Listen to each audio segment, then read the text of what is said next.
Assalamualaikum warahmatullahi wabarakatuh. Belajar bersama Ibu Asih.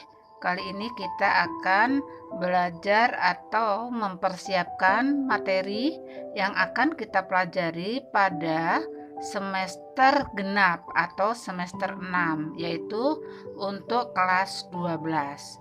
Materi yang akan kita pelajari atau yang akan kita bahas pada kesempatan ini adalah tentang siklus akuntansi perusahaan dagang.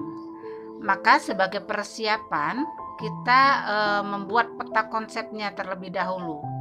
Peta konsep ini berguna untuk mengetahui atau mempersiapkan apa saja yang akan kita pelajari pada bagian ini.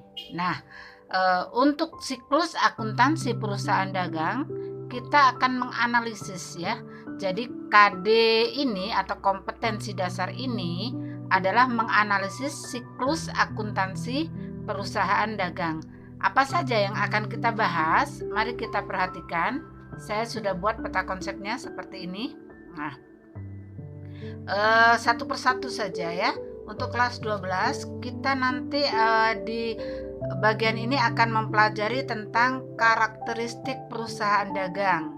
Di karakteristik perusahaan dagang ini nanti kita akan mempelajari pengertian apa itu perusahaan dagang, kemudian ciri-ciri atau karakteristiknya. Kemudian kita juga mempelajari contoh-contoh perusahaan dagang.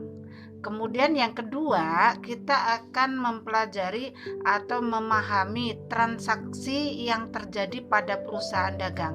Tentu saja transaksi pada perusahaan dagang ini khas, beda dengan transaksi pada akuntansi perusahaan jasa yang pernah kita pelajari pada semester ganjil yang lalu.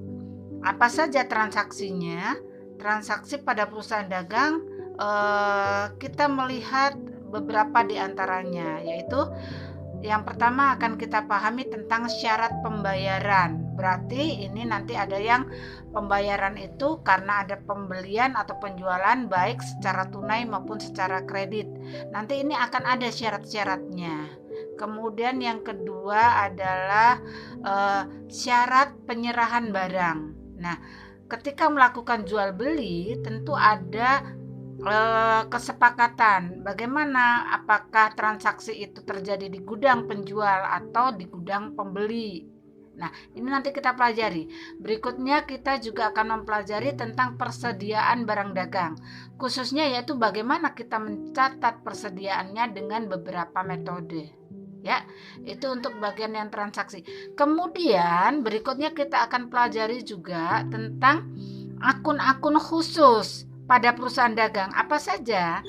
Kalau kita melihat dari kegiatan khusus pada perusahaan dagang, yaitu menjual, membeli, maka kita akan menemukan beberapa akun yang memang khusus ada di perusahaan dagang.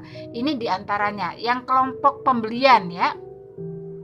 Kita akan ketemu dengan akun pembelian, akun retur pembelian, akun potongan pembelian, akun persediaan barang dagang, mungkin juga nanti ada akun beban angkut pembelian. Kemudian di sisi penjualannya kita melihat ada akun penjualan, retur penjualan, potongan penjualan. Nah, ini ya untuk yang akun-akun khususnya. Kemudian kita juga akan mempelajari tahapan akuntansinya. Yang pertama, tahap pencatatan atau recording. Ini tidak jauh berbeda dengan perusahaan jasa yang sudah kita pelajari pada semester sebelumnya. Hanya saja di perusahaan dagang karena ada kegiatan yang sejenis yang beberapa kali atau berulang-ulang terjadi, maka dibutuhkan jurnal khusus. Nanti kita akan pelajari apa saja yang termasuk jurnal khusus itu. Dari jurnal khusus kita akan lanjutkan seperti biasa, kita posting ke buku besar. Nah, di perusahaan dagang kita nanti akan mempelajari buku besar pembantu. Ini adalah rincian dari buku-buku besar. Berikutnya kita akan pelajari juga tahap pengikhtisaran. Setelah recording atau pencatatan, kita melanjutkan ke tahap pengikhtisaran atau summarizing. Nah, di sini kita akan pelajari neraca saldo, jurnal penyesuaian. Setelah itu kita buat kertas kerja atau worksheet. Ini sudah kita pelajari pada semester sebelumnya.